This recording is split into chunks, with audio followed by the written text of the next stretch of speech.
jangan lupa dibantu subscribe-nya juga, share juga, bagikan ke teman-teman kalian yang pengen punya ilmu di bidang kusen beton, atau yang masih bingung boleh nanti tanya-tanya di kolom komentar. Insya Allah nanti saya jawab sesuai dengan kemampuan saya. Assalamualaikum warahmatullahi wabarakatuh. Selamat pagi, selamat beraktivitas untuk semua rekan-rekan yang satu profesi atau yang berbeda profesinya. Semoga pagi ini kalian semua diberi kesehatan, keberkahan, dan sukses usahanya, maju dan berkah. Jadi untuk kali ini saya akan menjelaskan tentang kekurangan atau kelemahan kusen beton. Nah, untuk kali ini jadi tentang kelemahan kusen beton. Jadi ada yang bilang katanya kusen beton seumur hidup, kusen beton nggak bakal rusak, kusen beton awet, ya memang awet, ya memang seumur hidup. Tapi ada sisi lain kelemahan di kusen beton. Jadi untuk kalau masalah gawangan kemungkinan saya cuma baru bisa bilang kemungkinan, karena kusen beton tergantung kualitas dari pasir dan campuran semen. Nah, untuk gawangan ini ya memang bisa seumur hidup. Dan untuk masalah engsel, kalau engsel sistem tanam, ini saya contohkan. Nah, untuk engsel yang sistem tanam seperti ini sistem tanam. Jadi ini secara langsung, oke sebentar. Nah, ini sistem tanam. Jadi ini bukan sistem dinabol. Nah, ini sistem tanam secara langsung. Nah, sistem tanam ini ya memang seumur hidup ini nggak bakal jebol. Kalau nggak percaya kalian boleh coba. Nanti kalian palu di bagian ini pakai palu yang gede atau yang apa. Asalkan kusennya ini nggak hancur, engsel ini nggak bakal copot, karena saya sudah membuktikannya. Nah, di sisi lain untuk kelemahannya nanti akan saya sampaikan,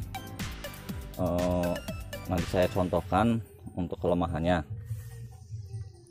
Jadi untuk kelemahan kusen beton sebenarnya ada di bagian tempat kunci. Nah, tempat kunci ini tempat kunci ini saya memakai kayu karena supaya yang beli atau yang punya rumah yang membangun bisa memilih ukuran kunci sesuai keinginan mereka. Tapi untuk masalah tempat kunci maupun itu yang sistem memakai kayu atau yang memakai permanen atau dikasih lubang, itu tetap sama kekuatannya. Karena apa? Karena ini dari jarak tempat lubang kunci nanti ini ke sisi ini itu paling tebal itu 2 cm. Jadi kalian bisa menaksirkan lah kekuatan beton 2 cm berapa tahun, karena ini yang sering terjadi di antara rumah-rumah yang memakai kusen beton. Kalau untuk masalah slot, ini slot saya pakai besi karena supaya lebih awet. Jadi kalau ini jebol, ini bisa dikunci dari dalam. Permanen ini memang seumur hidup, sama juga seperti beton gawangannya.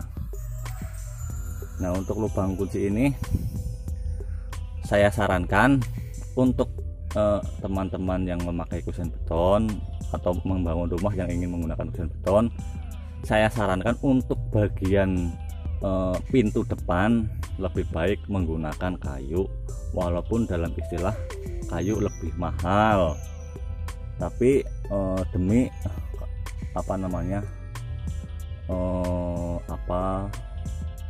keamanan, keawetan lah. Kalau keawetan sama kayaknya. Jadi untuk kusen beton ini sekitar 10 atau 15 tahun. Kadang-kadang kalau yang punya anak kecil, kalau kata orang sini sering jebret-jebret lah.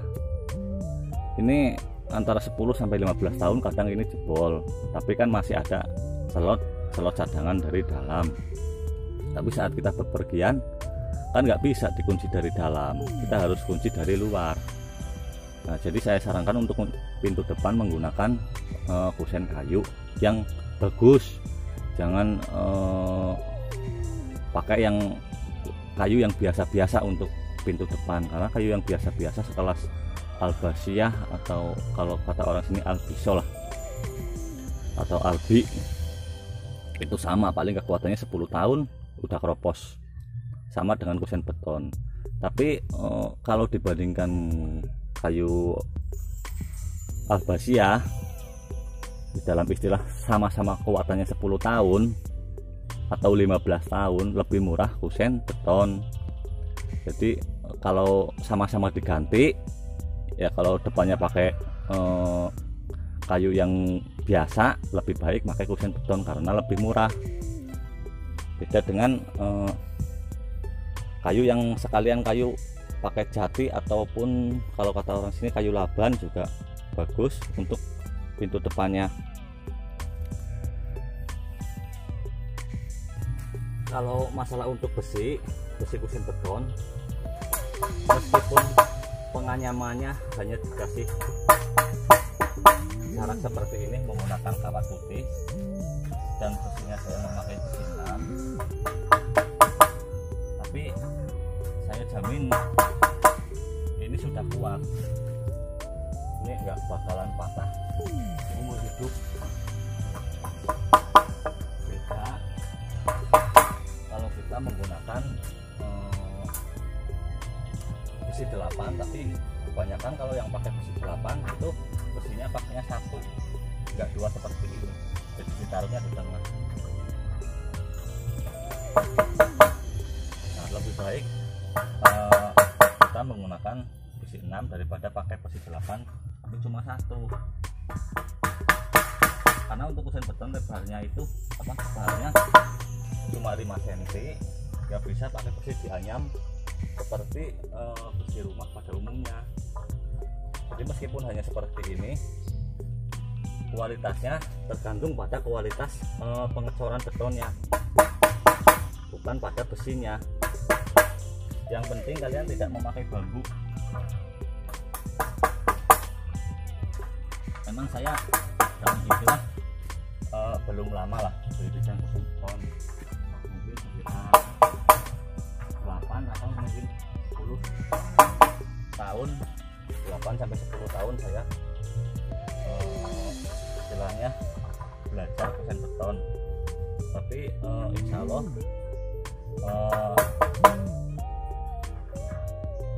hal-hal yang saya permudah sudah saya coba semua.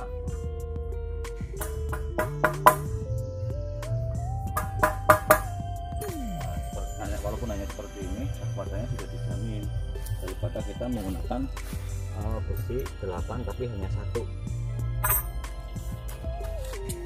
Beda halnya untuk dengan jenis kusen yang untuk open lay.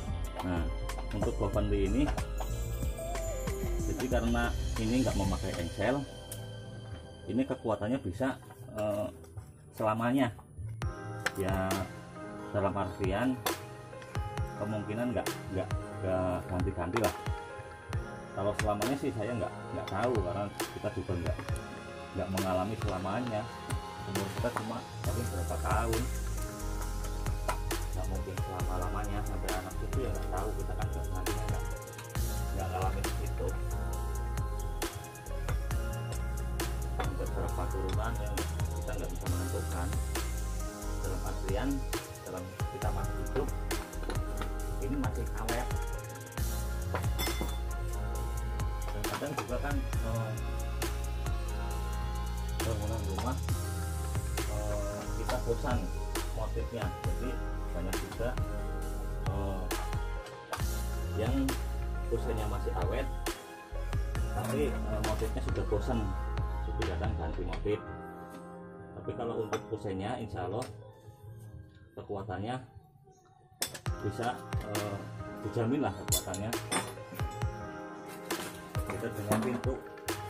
Nah untuk jenis jendela, walaupun jendela itu memakai engsel, itu engselnya sudah pasti kuat.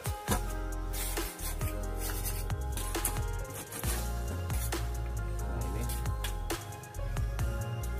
saya contohkan, ini saya sarankan untuk memasangkan kaca ini. Kalau yang sudah permanen, ini saya sarankan menambalnya dengan menggunakan semen. Kalau nggak pakai bolok aluminium, ya memakai kayu saja. Yang umumnya di sini kebanyakan memakai kayu untuk kemas kaca. Ini kan ada tempat kacanya. Nah ini menutupnya jangan memakai semen, karena posisi ini kan halus. Kalau ini ditambal pakai semen, posisi kusen sudah kering, ini tidak menyatu, pasti tetap misah, karena adukannya ini halus hasilnya. Kecuali ini kasar ditambal pakai semen, itu baru bisa kuat. Tapi karena ini halus, kalau kita pakai semen ini misah.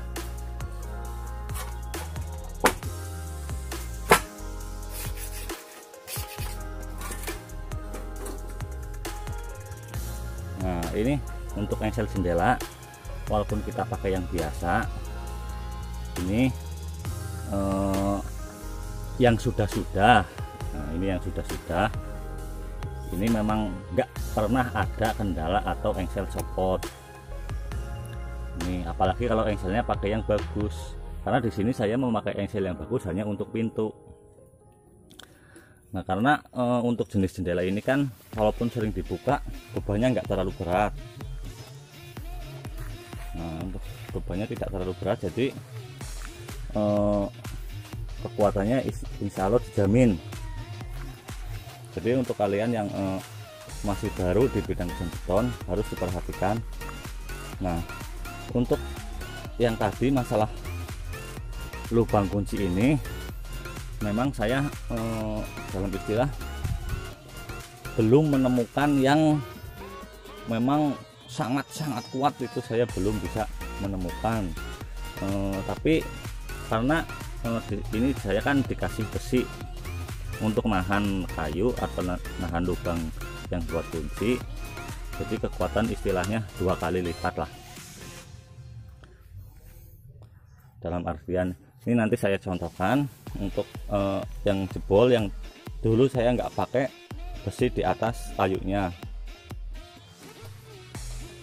Nah ini saya contohkan untuk lubang kuncinya yang punya saya yang jebol.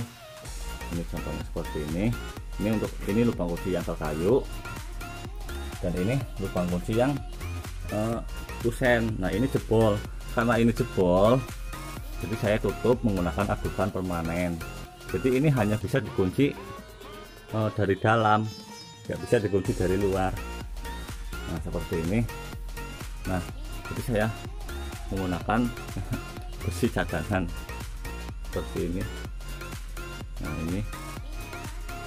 ini untuk mengunci ke bagian yang ini tuh. Saya kasih kunci cadangan. Nah, tapi kan terkesannya kurang bagus, tapi biasa kalau tukang ya rumahnya nggak terurus. Beda kalau yang punya rumah membangun bukan kerjaan tukang, biasanya rumahnya lebih bagus daripada tukang nggak mikirin rumah sendiri biasanya. Nah ini jebol, tapi saya belum rapikan, baru saya tambal, belum saya acik karena belum lama ini jebolnya, dan belum punya waktu untuk ngacik karena kerja terus. Nah, jadi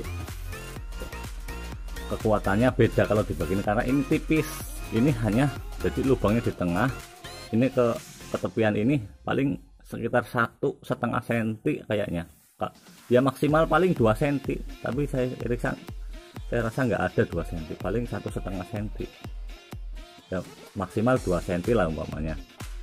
Nah, berapa sih kekuatan 5 cm ini? Dulu saya belum pakai besi di bagian sini, jadi kalau pas nyetak belum saya pakai penguat besi yang di sini. Sebenarnya saya juga belum ini yang saya pakai besi, maksudnya belum ada komplain jebol. Kemungkinan berarti nggak jebol karena saya sudah tambahkan besi. Ini kan dulu ini, jadi ini kusen pertama saya belajar kusen. Ini cetakannya seperti ini hasilnya. Tapi untuk rumah-rumah kampung standar seperti saya, ya namanya orang kampung biasanya ingin bikin rumah biaya murah, menggunakan kusen beton yang lebih murah dibandingkan kayu. Nah, ini untuk masalah engselnya tuh, ini saya contohkan rumah saya sendiri lah yang masih jelek.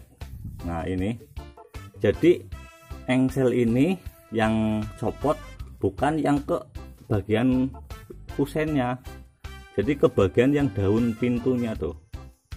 Karena pas ini ketabrak motor beberapa kali, ada mungkin 5 kali saat mau masukin motor ke dalam rumah, kadang telat buka, ya namanya hujan atau apa, kadang kelabasan. Nah, ini ketabrak. Nah, ini yang jebol, ini yang ke ininya, karena ini bautnya patah tuh, bautnya patah, potong tuh, bautnya potong, ini jebol. Jadi pakai baut yang kuat lah. Ini kan baut kemarin cuma berapa senti, tapi ini nggak copot, ini patah tuh, bukan copot, patah. Meskipun bautnya panjang, tapi kalau patah di kepalanya ya tetap jebol. Kalau yang ke kusennya aman tuh. Ini padahal dulu waktu saya pertama nyetak, ini saya masih pakai baut untuk tempat di lubang ininya, lubang pakunya, belum memakai paku. Ini baut ini cuma sekitar 3,5-4 cm mungkin lah dulu, jadi nggak begitu panjang, jadi cuma ke sana tapi nggak ke bawah, searah ke sana. Kalau sekarang kan menggunakan paku ditanam sampai ke sini, ke bawah, karena pakunya dibengkokin sampai ke sini. Jadi yang pakai baut aja 4 cm nggak jebol, apalagi yang pakai paku ditanam sampai setengahnya sini. Jadi untuk kekuatan engsel ya insya Allah dijamin nggak bakalan jebol. Tapi saya sarankan untuk pintu depan ini sangat saya sarankan menggunakan kayu. Jadi ya lebih mahal sedikit nggak masalah lah, bisa mungkin sekitar 3 kali lipat harganya, tapi nggak masalah, kan cuma satu untuk pintu depan. Nah, untuk yang lain insya Allah untuk bagian kamar atau belakang, kan untuk pintu belakang kan jarang dikunci dari luar, yang sering dikunci dari luar kan pintu depan. Jadi hanya untuk pintu depan saja saya sarankan menggunakan kayu saja. Jadi kadang saya juga yang orang beli kusen, saya menyarankan, karena saya juga kasihan kan, ada istilah pengalaman pribadi. Jadi saya menyarankan untuk yang beli kusen dulu ke rumah saya, dulu kan banyak saya kirim ke Bogor kemana kan, pintu depannya mau pakai kusen beton semua. Nah, saya biasanya menyarankan kepada pembeli untuk pintu depan menggunakan kayu. Nah, nanti kan kasihan juga pembelinya kalau ya memang sih dalam istilah lubang kunci ini jebol itu sudah sekitar 10 tahun.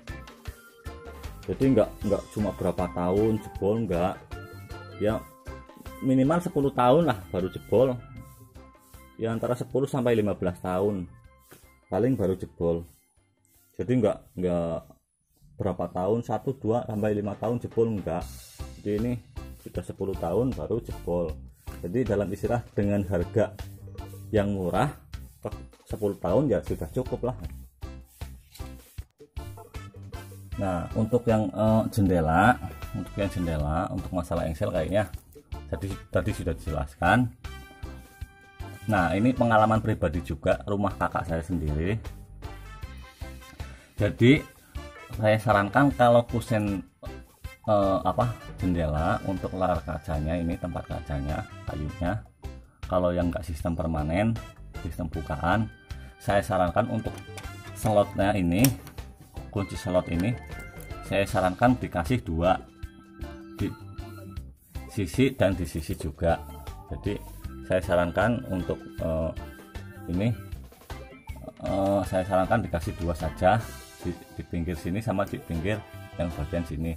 Jadi ini pengalaman pribadi rumah kakak saya sendiri, ini dicongkel maling, jadi kusennya nggak ada bekas congkelannya, dan kayunya juga karena kayunya kayu keras, aman.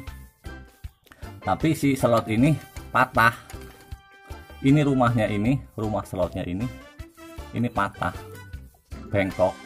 Jadi lebih baik untuk yang jenis jendela slotnya kasih dua di pinggir dan di pinggir sini. Jadi kalau dikasih dua kan nggak goyang. Ini kalau dikasih satu kan goyang, gampang mudah pencongkelannya karena goyang. Jadi saya sarankan dikasih dua untuk kunci slotnya ini. Nah, mungkin itu saja yang bisa saya jelaskan tentang kelemahan kusen beton. Jadi lain kali nanti saya bahas lagi yang kalian belum paham.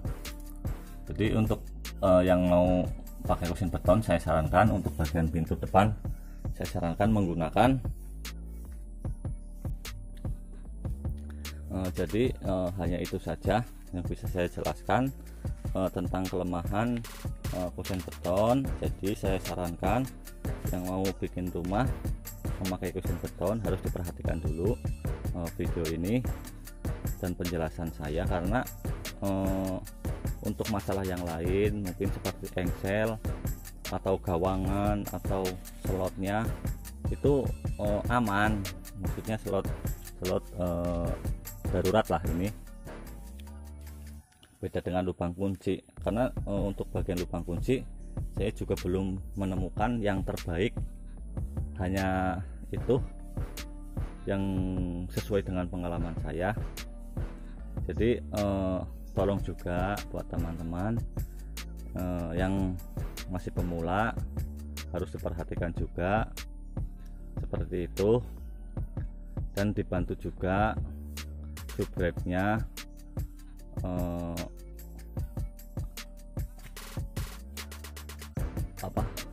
share juga, bagikan ke teman-teman kalian yang ingin punya ilmu di bidang kusen beton, atau yang masih bingung boleh nanti tanya-tanya di kolom komentar. Insya Allah nanti saya jawab sesuai dengan kemampuan saya, karena sebenarnya ilmu saya juga di bidang beton tidak begitu banyak. Jadi nanti sesuai dengan kemampuan saya saja. Jadi saya juga maksudnya tidak menguasai semua lah dalam istilah.